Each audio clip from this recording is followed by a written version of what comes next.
नमस्कार, शाम के 7 बजने को है। देश के सबसे विश्वसनीय, सबसे भरोसेमंद और नंबर 1 शो शंखनाद में आप सभी का स्वागत है। मैं हूं आपके साथ चित्रा त्रिपाठी। आज बात उस वायरल वीडियो की जिसने उत्तर प्रदेश में भूचाल मचा रखा है। ये वायरल वीडियो आगरा के पारस अस्पताल का है। वायरल वीडियो में मौत की मॉकड्रिल की बात हुई है। वायरल वीडियो में बताया जा रहा है कि कैसे साजिशन अस्पताल की ऑक्सीजन को रोका गया और कैसे 22 लोगों की मौत हो गई। वायरल वीडियो में कहा जा रहा है कि ऑक्सीजन रोकने की मॉकड्रिल की गई और 22 लोग छंट गए। इस छंट गए का अर्थ क्या होता है, यह जांच का विषय हो सकता है, मगर इस वायरल वीडियो ने सूबे की सियासत को गरमा दिया है। और इस वक्त की बड़ी खबर आपको दे दें, आपको बता दें कि इसी मुद्दे को लेकर अखिलेश यादव की ओर से निशाना साधा गया है उत्तर प्रदेश की सरकार पर। वायरस यूपी सरकार अपने खिलाफ दर्ज कराए एफआईआर, ये कहा है समाजवादी पार्टी के मुखिया अखिलेश यादव ने। शासन प्रशासन ने घटना को दबाने का अपराध किया है। घटना यूपी के स्वास्थ्य सिस्टम पर धब्बा है। अखिलेश यादव पूर्व मुख्यमंत्री उत्तर प्रदेश जो ट्वीट करके निशाना साधते हुए इस पूरे के पूरे मुद्दे पर, और देखिए उन्होंने ट्वीट किया है पारस अस्पताल वायरल वीडियो पर। वो लिखते हैं, आगरा के एक अस्पताल में ऑक्सीजन मॉकड्रिल में 22 लोगों की मौत की खबर बेहद दुखद है। दिवंगतों को श्रद्धांजलि। यह घटना उत्तर प्रदेश की चिकित्सा व्यवस्था पर बड़ा धब्बा है। शासन प्रशासन द्वारा इस मामले को दबाना घोर आपराधिक कृत्य है। यूपी की बीजेपी सरकार अब अपने खिलाफ एफआईआर करे। राजस्थान के जालौर में रेतीली जमीन पर पैदल चलते हुए एक बच्ची प्यास से मर गई। अपनी नानी के साथ घर से निकली बच्ची को रास्ते में न खाना मिला और न ही पीने का पानी। प्यास से मर गई एक बच्ची की यह कहानी उन तमाम दावों को बेईमानी बताती है जो कहते हैं कि आबोहवा देश की बेहद साफ है और कहीं कोई कमी नहीं।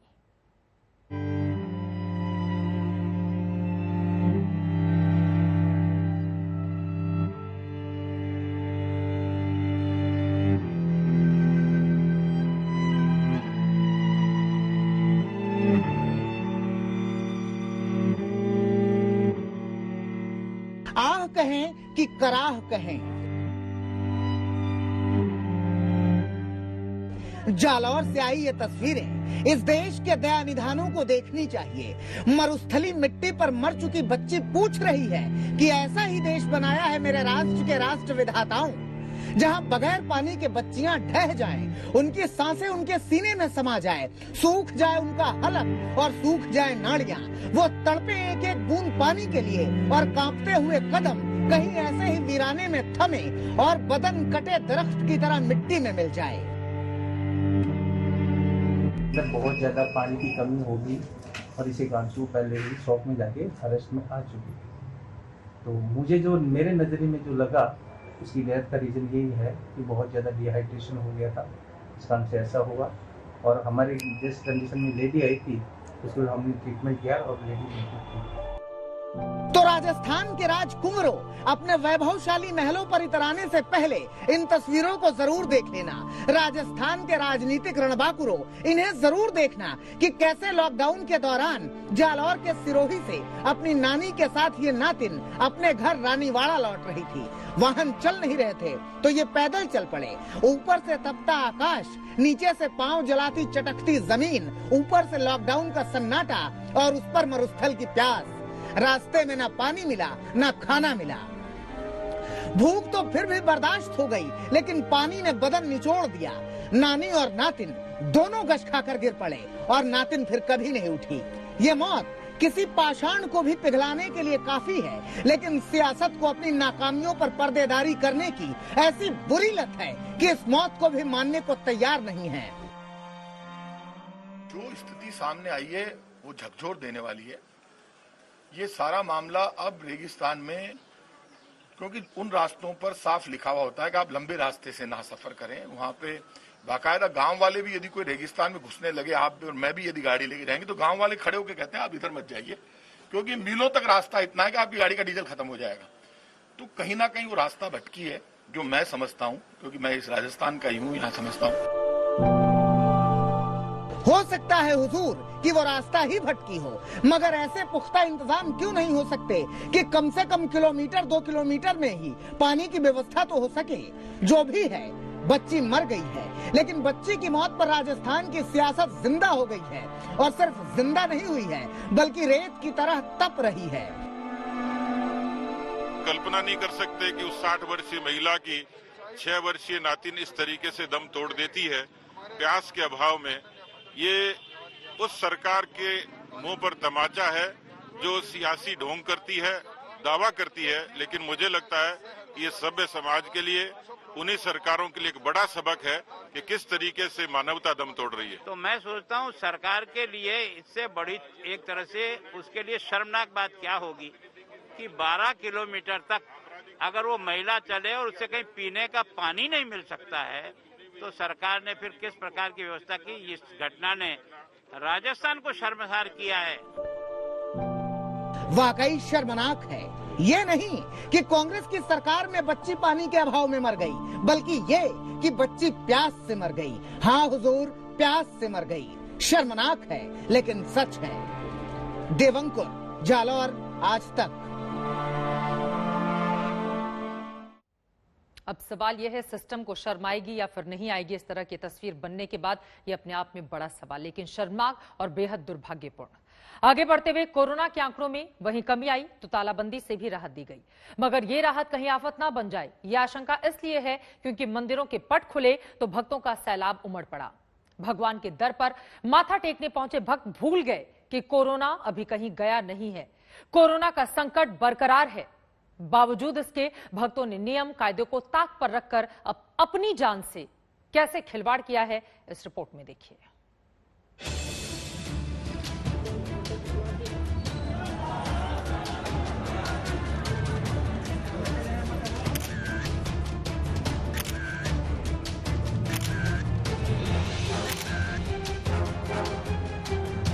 माना कि संकट मोचक पर आस्था गहरी है, मगर महामारी भी तो 100 साल में अब तक की सारी बीमारियों पर भारी है। माना कि संकट मोचक पर आस्था है कि वो बड़े बड़े संकट को दूर कर सकते हैं, मगर अयोध्या में हनुमानगढ़ी में इस कदर भीड़ में सामाजिक दूरी की धज्जियां उड़ाकर महामारी के संकट को न्योता देने में भला कैसी समझदारी है? श्रद्धालु बिल्कुल कर चुके हैं। जब इस महामारी जैसे भी दूसरे फेज में बढ़ा था तो मुझे अंदर कुछ डर पैदा हुआ था, लेकिन इधर कुछ नहीं है। आस्था तो ठीक है, मगर लापरवाही के सिलसिले तो चल निकले। तो हमारा कर्तव्य है कि हम बच के रहे, दूरी बना के रहे। अगर ये भीड़ ऑलरेडी सड़क पर वही कुछ देर के लिए रोक दी जाती तो यहाँ इतनी पब्लिक इकट्ठा न होती। हालात बिगड़े तो पुलिस ने भी लोगों को सड़क पर ही रोक दिया, मगर सैकड़ों लोग जो रेला का हिस्सा बनकर मंदिर परिसर में दाखिल हो चुके थे, वो भीड़ भाड़ में कोरोना विस्फोट की आदर्श स्थिति का हिस्सा बन चुके थे। देश का दूसरा मंगल होने के नाते, तेरस होने के नाते आज भक्तों की संख्या बढ़ी, लेकिन मैं प्रशासन के लोगों को साधुवाद दूंगा। प्रशासन के लोगों ने अथक प्रयास किया भीड़ कंट्रोल करने के लिए, लेकिन थोड़ा बहुत हुआ भी, कुछ नहीं भी हुआ। लेकिन मैं आम जनमानस से, हनुमान जी के भक्तों से निवेदन करूंगा, आह्वान करूंगा कि कोविड-19 संक्रमण का प्रकोप अभी कम नहीं हुआ है। अभी जो है संक्रमण बहुत जगह व्याप्त है, हर जगह है। इसके नाते सोशल डिस्टेंस का पालन करें, मास्क का प्रयोग करें। ऐसी ही लापरवाहियां काशी विश्वनाथ के दरबार में भी दिखी। मंगला आरती के बाद मंदिर के अंदर जाने के लिए श्रद्धालुओं की भीड़ इकट्ठी हो गई।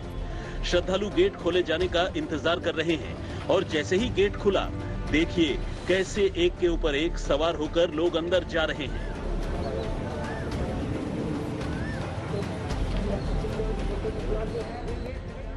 बेपरवाही और बेसब्री में 2 गज की दूरी का किसी को ख्याल नहीं रहा। ज्यादातर लोगों ने मास्क पहन रखा था और जिन्होंने ठीक से नहीं पहना था उन्होंने कैमरे को देखकर उसे ठीक कर लिया। लेकिन दर्शन की आपाधापी में सामाजिक दूरी का नियम तार तार हो गया। भगवान का दरबार जरूर खुला है, मगर लोगों को समझना चाहिए कि कोरोना अभी गया नहीं है। ये वो बीमारी है जिसका कोई और छोर नहीं है। इससे बचने का हर संभव जतन किया जाना चाहिए, क्योंकि बची रहेगी जान तभी तो बचेगी आस्था। वाराणसी से रोशन जायसवाल के साथ बनबीर सिंह, अयोध्या आज तक। और अब बात समाजवादी पार्टी के प्रमुख अखिलेश यादव की। भूले नहीं होंगे आप, अखिलेश यादव ने देसी वैक्सीन को बीजेपी का टीका बताने और ना लगाने की बात कही थी, लेकिन आज अखिलेश का सुर बदल गया है। उन्होंने इसे बीजेपी का टीका बताया और खुद टीका लगवाने की बात कही, लेकिन अखिलेश यादव ने यह कहा कि वो भारत सरकार का टीका लगवाएंगे, बीजेपी का टीका नहीं। आखिर अखिलेश के हृदय परिवर्तन का राज क्या है, इस रिपोर्ट में जानिए। देखिए, मैं तो नहीं लगवाऊंगा अभी वैक्सीन, मैंने अपनी बात कह दी, और वो भी बीजेपी लगाएगी उसका भरोसा करूंगा मैं? अरे जाओ भाई, अरे अपनी सरकार आएगी, सबको फ्री वैक्सीन लगेगी।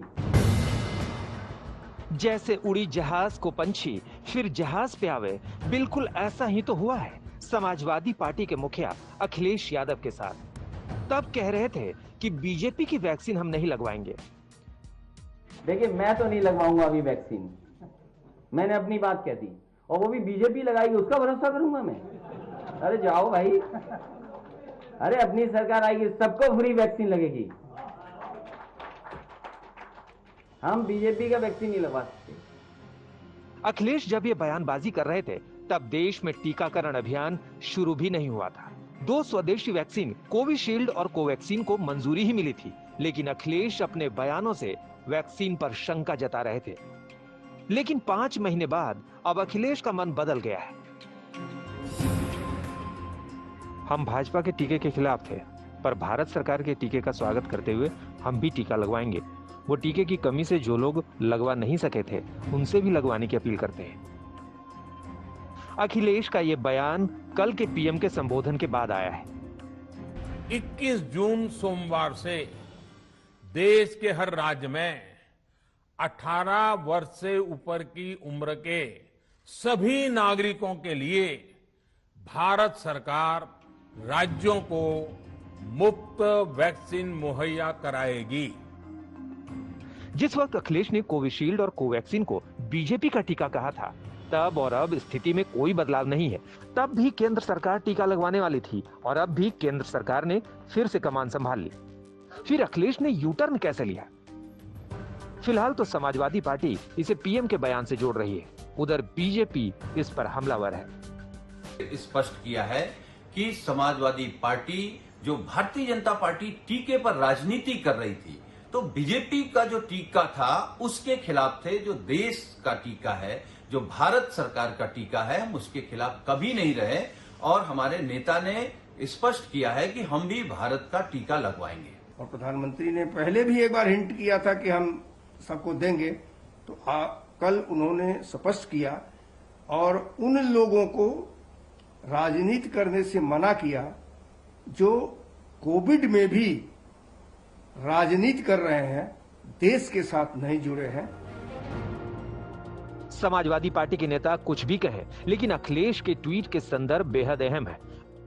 पार्टी के संस्थापक और अखिलेश यादव के पिता मुलायम सिंह यादव इस तस्वीर में वैक्सीन लगवाते नजर आ रहे हैं। इस तस्वीर को ट्वीट करते हुए यूपी के डिप्टी सीएम केशव प्रसाद मौर्य ने अखिलेश पर तीखा तंज कसा था।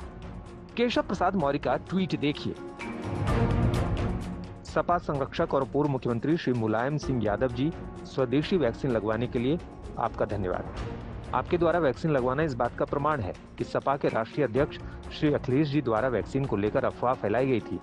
इसके लिए अखिलेश जी को माफी मांगनी चाहिए। टीकाकरण देश का मिशन है, यकीनन इस पर हल्की सियासी टीका टिप्पणी उचित नहीं है। समर्थ श्रीवास्तव के साथ कुमार अभिषेक, लखनऊ, आज तक।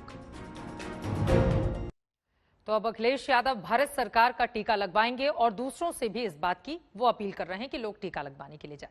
आगे बढ़ते हुए जम्मू में माता वैष्णो देवी भवन के पास आग लग गई। आग माता वैष्णो देवी भवन के पास बने कैश काउंटर में लगी। इस हादसे में 2 लोग घायल हुए हैं। ये तस्वीरें आपके सामने हैं। कहा जा रहा है शॉर्ट सर्किट के कारण यह हादसा हुआ। तुरंत ही अब दंगल कर्मी मौके पर पहुंचे और आग पर काबू पाने की कोशिशें शुरू हुई।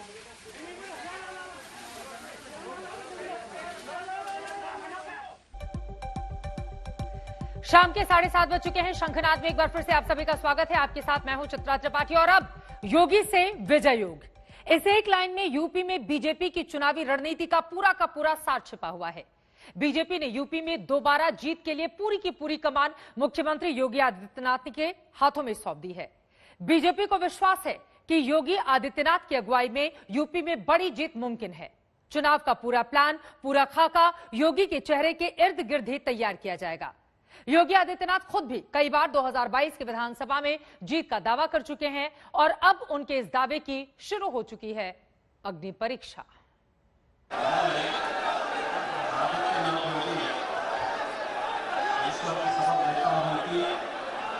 मैं भारत के संविधान के प्रति सच्ची श्रद्धा और निष्ठा रखूंगा। लोगों को लगता है कि सरकार बहुत तेजी के साथ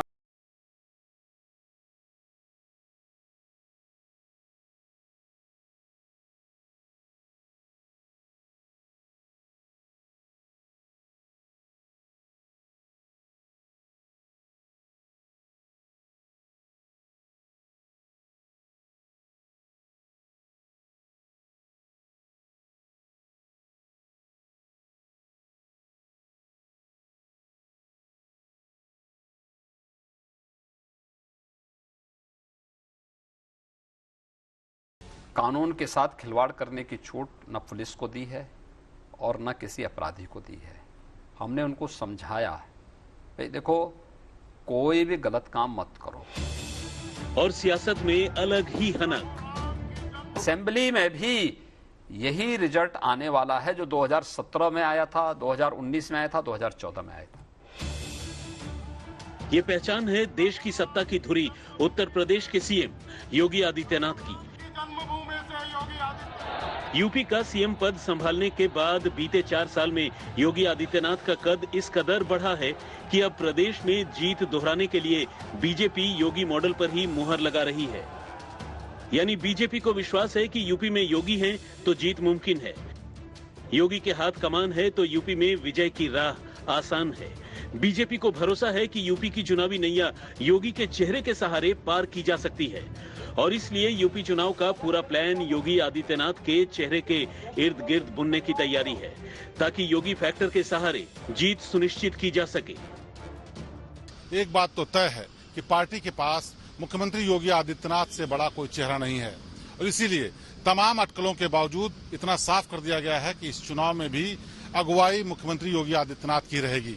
ऐसे में सवाल ये उठता है कि क्या बदलाव संगठन में किए जाएंगे या फिर कुछ बदलाव ऐसा होगा जो कि आने वाले विधानसभा चुनाव में बीजेपी की चुनावी नैया पार लगाएगा। दिल्ली और लखनऊ में लगातार हुई बैठकों के बाद यूपी में बीजेपी के भविष्य का खाका तैयार किया गया और इस खाके की सबसे बड़ी तस्वीर योगी आदित्यनाथ के चेहरे के रूप में सामने आई। योगी पर बीजेपी के भरोसे का अंदाजा इसी बात से लगाया जा सकता है कि पार्टी ने न केवल उन्हें यूपी चुनाव में चेहरा बनाने का ऐलान किया है बल्कि उम्मीदवारों के चयन में भी योगी के मुहर को ही फाइनल फैसला माना जाएगा। यानी चुनाव की सारी कमान सीएम योगी के हाथों में ही होगी। माननीय योगी जी के नेतृत्व में ही आज क्या है, माननीय योगी जी ने कैसे चुनौतियों का सामना करते और योगी जी के नेतृत्व में चुनाव होगा। उनके नेतृत्व में चुनाव होगा, उनके चेहरे पे। हाँ, उनके योगी जी के नेतृत्व में चुनाव होगा। उनकी ईमानदारी, आज मैं कह सकता हूं कि अपराध उनके शासन में अपराध रुका हुआ है। बीते दिनों जब बीजेपी और आरएसएस की बैठकों का दौर चल रहा था तो ऐसी अटकलें लगाई गई कि बीजेपी योगी की बजाय किसी और नेता के नेतृत्व में यूपी के सियासी समर में उतरेगी। इसी बीच यूपी बीजेपी के प्रभारी राधा मोहन सिंह राज्यपाल से मिलने पहुंचे तो इन अटकलों ने और जोर पकड़ लिया, लेकिन मुलाकात के फौरन बाद ही राधा मोहन सिंह ने साफ कर दिया कि यूपी में योगी की टक्कर में दूर दूर तक कोई नहीं। जहां तक सरकार और संगठन का सवाल है, देश में सबसे लोकप्रिय अभी कोई राज्य सरकार है तो योगी सरकार है, उत्तर प्रदेश बीजेपी की सरकार है और देश में यदि संगठन कहीं सबसे ज्यादा मजबूत है तो उत्तर प्रदेश में। पश्चिम बंगाल के बाद अब उत्तर प्रदेश के चुनाव पर हर किसी की नजर है। बीजेपी इस चुनाव को लेकर कोई चूक नहीं चाहती है क्योंकि यूपी में दोबारा विजय से जो संदेश जाएगा वो बाकी राज्यों में और अगले लोकसभा चुनाव में बीजेपी की राह आसान करेगा। और इस विजय अभियान के लिए उत्तर प्रदेश में योगी से बड़ा कोई दूसरा नेता नहीं है। योगी भी लगातार विकास के दम पर यूपी में जीत दोहराने का दावा करते रहे हैं। असेंबली में भी यही रिजल्ट आने वाला है जो 2017 में आया था, 2019 में आया था, 2014 में आया था। नहीं, पर आपको लगता नहीं कि सारे इकट्ठे हुए, क्योंकि गैर भाजपावाद जो है पनपने के दिखाई देता है। कुछ लोग कहते हैं कि मुस्लिम आपके खिलाफ आपको उसकी बहुत चिंता नहीं करनी चाहिए। नहीं होगा मुझे लगता है कि उत्तर प्रदेश की जनता उसका निर्णय कर चुकी है और उत्तर प्रदेश की जनता के सामने कोई कंफ्यूजन नहीं है। बीजेपी नेतृत्व पूरी तौर पर आने वाले चुनाव में योगी के चेहरे पर ही भरोसे का संकेत दे रहा है और ये भरोसा योगी की जिम्मेदारी को भी बढ़ाता है। बीते दिनों कोरोना की दूसरी लहर से आए संकट के बाद प्रदेश से कुछ परेशान करने वाली खबरें भी आई, लेकिन सरकार ने तेजी दिखाते हुए मुश्किलों पर काबू पाया और अब यूपी पूरी तरह से कोरोना मुक्त प्रदेश बन गया है। अब सरकार का पूरा जोर वैक्सीनेशन पर है। दूसरी वेव ने कुछ समय हमारे लिए भले ही चिंता के लिए एक अवसर दिया हो, लेकिन जिस मजबूती के साथ आदरणीय प्रधानमंत्री जी का यशस्वी नेतृत्व देश को प्राप्त हुआ, आज पूरा देश दूसरी लहर को भी पूरी तरह नियंत्रित करने के नजदीक है। साफ है कि योगी भी यूपी चुनाव को लेकर पार्टी की जिम्मेदारी की अहमियत को समझ रहे हैं और अगर योगी अपने दम पर बीजेपी को फिर से यूपी में विजय दिलाते हैं तो उनका कद कहीं और ज्यादा बढ़ जाएगा। लखनऊ से कुमार अभिषेक और शिवेंद्र श्रीवास्तव के साथ आज तक ब्यूरो। यूपी में योगी वाले चुनावी प्लान को बीजेपी ने बेहद सोच समझकर तैयार किया है। बीते 4 साल में योगी आदित्यनाथ ने राजनीति में अपना कद बढ़ाया, हिंदुत्व ब्रांड की छवि को और चमकाया और धीरे धीरे जमीन पर अपने जनाधार को भी मजबूत किया है। यही वजह है कि बीजेपी के लिए योगी अब यूपी में जीत के भरोसे का दूसरा नाम बन गए हैं। इसके साथ कई और फैक्टर भी हैं जो योगी से विजय योग वाली बीजेपी की रणनीति को मजबूत करते हैं। जो लोग नारेबाजी करते थे कि अयोध्या में राम मंदिर का फैसला आ जाएगा तो खून की नदियां बहेंगी, हम लोग तब भी कहते थे जमाना बदल गया है। हम लोगों ने प्रदेश के अंदर अवैध बूचड़खानों को इसीलिए रोका जिससे अवैध तस्करी रोक सके। आज से 3 साल पहले जिस प्रदेश को कहा जाता था कि यह बीमारू प्रदेश है, आज वह देश की टॉप यानी अर्थव्यवस्था में से एक है। यूपी चुनाव पर दिल्ली से लेकर लखनऊ तक बैठकों का दौर चला, मंथन हुआ और सारी चर्चा जिस एक नाम पर आकर अटक गई वो है योगी आदित्यनाथ। जय जय श्री राम। योगी आदित्यनाथ जो मौजूदा दौर में यूपी में बीजेपी का सबसे बड़ा चेहरा है और यूपी में 5 साल पूरा करने वाले बीजेपी के पहले सीएम बनने जा रहे हैं। बतौर मुख्यमंत्री कामकाज के साथ कई ऐसी बातें हैं जो बीजेपी में योगी के कद को काफी ऊंचा करती हैं, साथ ही साथ आरएसएस की रणनीति में पूरी तरह फिट बैठती है। राम के बगैर भारत का कोई काम ही नहीं और जो रामद्रोही हैं उनके अभी भारत में कोई काम नहीं। जय श्री राम। योगी हिंदुत्व ब्रांड के बड़े चेहरे हैं और अपनी इस छवि को उन्होंने मुख्यमंत्री बनने के साथ साथ और भी आगे बढ़ाया है। पिछले 4.5 सालों में योगी आदित्यनाथ हिंदुत्व के सबसे बड़े फायर ब्रांड नेता के तौर पर उभरे हैं और साथ साथ बतौर मुख्यमंत्री उन्होंने जो फैसले लिए हैं उसकी चर्चा देश भर में हुई है। देश का कहीं भी कोई चुनाव हो, योगी आदित्यनाथ उस चुनाव के स्टार प्रचारक रहे हैं। कई ऐसे काम, गो हत्या पर प्रतिबंध, ट्रिपल तलाक को कड़ाई से लागू करना, सीएए पर कड़े कानून, सीएए के खिलाफ कड़ाई से निपटना, ऐसे मामले रहे हैं जिसे लेकर योगी आदित्यनाथ हिंदुत्व और खासकर संघ के सबसे प्रिय चहेते पोस्टर बॉय निकले हैं। बात चाहे गौरक्षा हो या लव जिहाद पर कानूनी शिकंजे की, योगी इन मुद्दों पर हमेशा एक कदम आगे नजर आए। योगी जानते हैं कि इन मुद्दों के सहारे उन्हें बड़ा जन समर्थन मिलता है, लिहाजा अपनी रैलियों में वो पूरे दमखम से इन मुद्दों का जिक्र करते हैं। यहाँ पर लव जिहाद की घटनाओं को भी अंजाम दिया जा रहा है। हम लोगों ने यूपी के अंदर कानून बना दिया, लेकिन बंगाल के अंदर क्योंकि तुष्टीकरण की राजनीति है, न वह गौ तस्करी को यहाँ की सरकार रोक पा रही है और न ही लव जिहाद की उन घातक गतिविधियों को जिसका दुष्परिणाम आने वाले समय में बड़ा खतरनाक होने जा रहा है।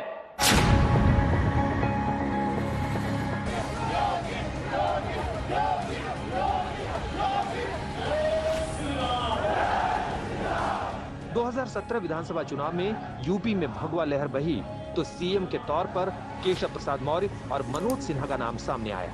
लेकिन इन चर्चाओं से इतर योगी आदित्यनाथ को देश के सबसे बड़े सियासी सूबे की कमान मिली, जिसके पीछे आरएसएस की अहम भूमिका रही। अब 2022 के चुनाव से पहले भी संघ योगी पर पूरा भरोसा जता रहा है और इसी वजह से यूपी चुनाव का पूरा प्लान योगी आदित्यनाथ को ही केंद्र में रखकर बनाने की तैयारी है। अब तो उत्तर प्रदेश देश की अर्थव्यवस्था का एक बहुत महत्वपूर्ण स्तंभ बनने जा रहा है और आज से 3 साल पहले जिस प्रदेश को कहा जाता था कि यह बीमारू प्रदेश है, आज वह देश की टॉप यानी अर्थव्यवस्था में से एक है। सीएम पद संभालने के बाद योगी का कद बीजेपी और देश की राजनीति में लगातार बढ़ा है। यूपी में फिलहाल योगी ही बीजेपी का सबसे बड़ा चेहरा है।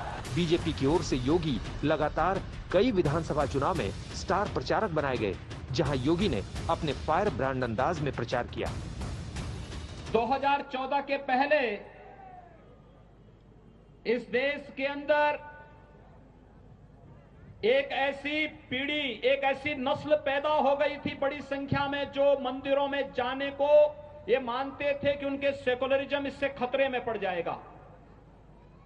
लेकिन आज मैं देख रहा हूं ममता दीदी भी अब मंदिर में जाकर के चंडी पाठ कर रही है।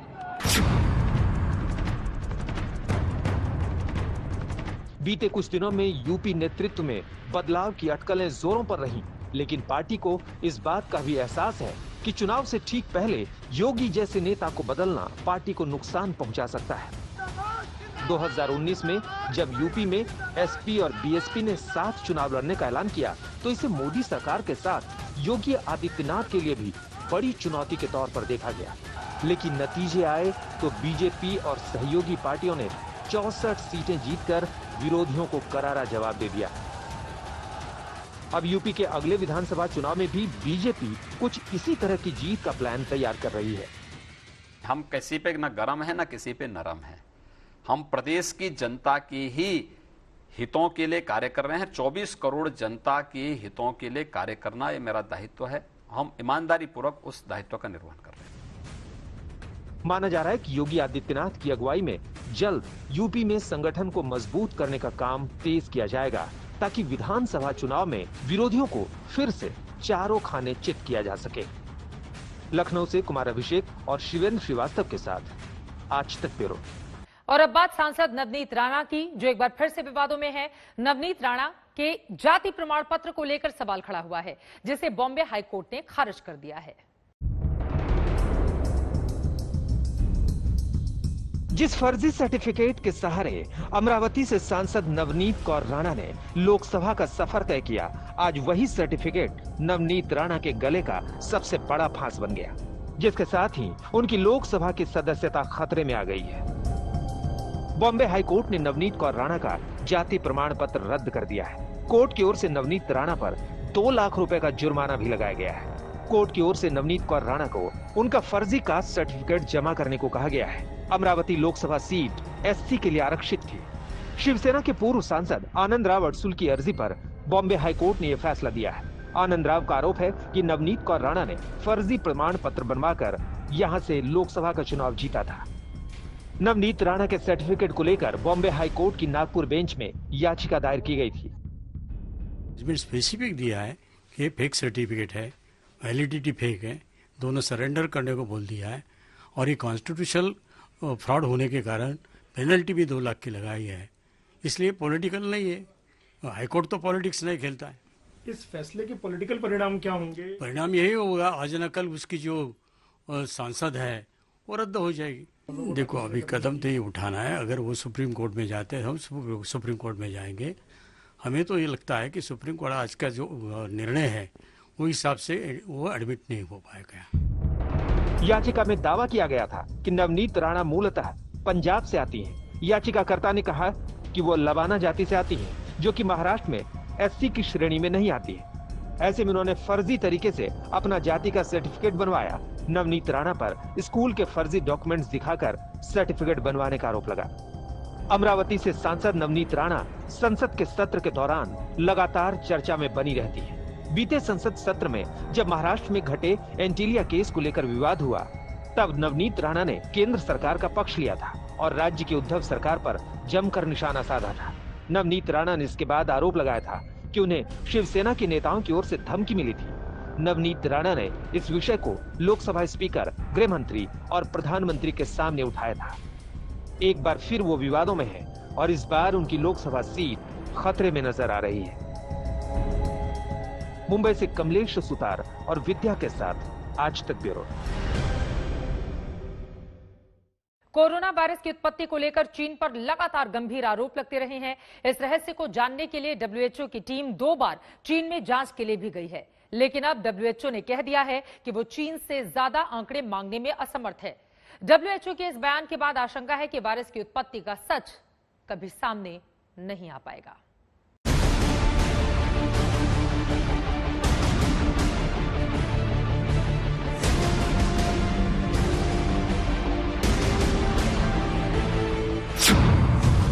क्या वुहान लैब से निकला कोरोना वायरस?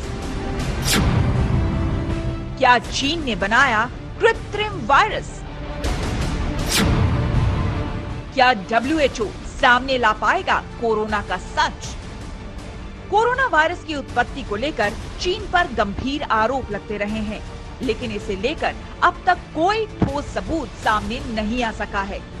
अमेरिका समेत कई देशों की खुफिया रिपोर्ट्स में लगातार चीन की तरफ उंगली उठती रही है, लेकिन आधिकारिक तौर पर इसकी पुष्टि नहीं हुई है।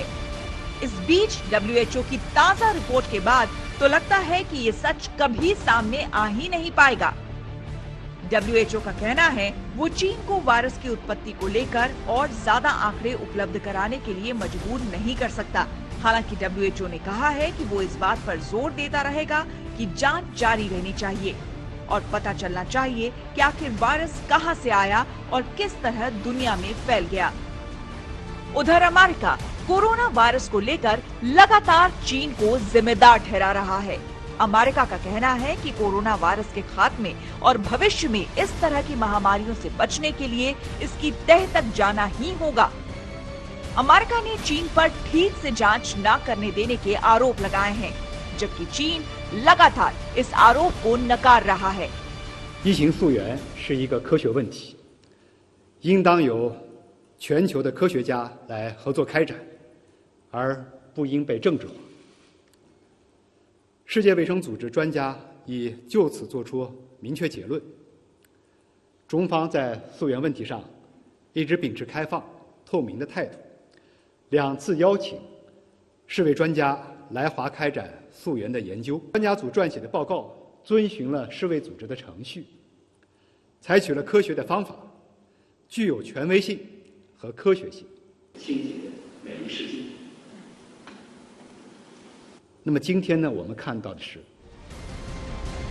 एक्सपर्ट्स का भी मानना है कि महामारी के चमगादड़ों से इंसानों में आने की थियरी दुनिया को संतुष्ट नहीं कर पाई है। ऐसे में लैब से इसके फैलने की गहन पड़ताल होनी चाहिए। आज तक ब्यूरो।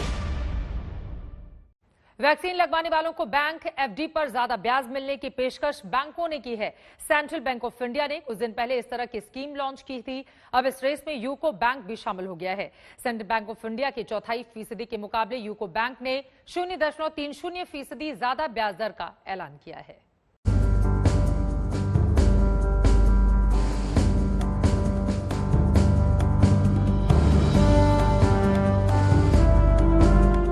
दुनिया का सबसे बड़ा कोरोना वैक्सीनेशन कार्यक्रम 26 जनवरी से भारत में जारी है। अलग अलग फेज में शुरू किए गए इस मैराथन कार्यक्रम में अब 18 साल से ज्यादा उम्र का कोई भी शख्स वैक्सीन की डोज लगवा सकता है। वैक्सीन की डोज लगवाने वालों को अब बैंकों ने एफडी पर ज्यादा ब्याज की पेशकश भी की है। यूको बैंक ने 999 दिनों की एफडी पर 0.30% ज्यादा ब्याज दर का ऑफर निकाला है।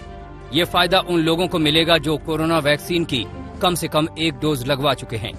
ये ऑफर 30 सितंबर तक एफडी कराने वालों को ही मिलेगा।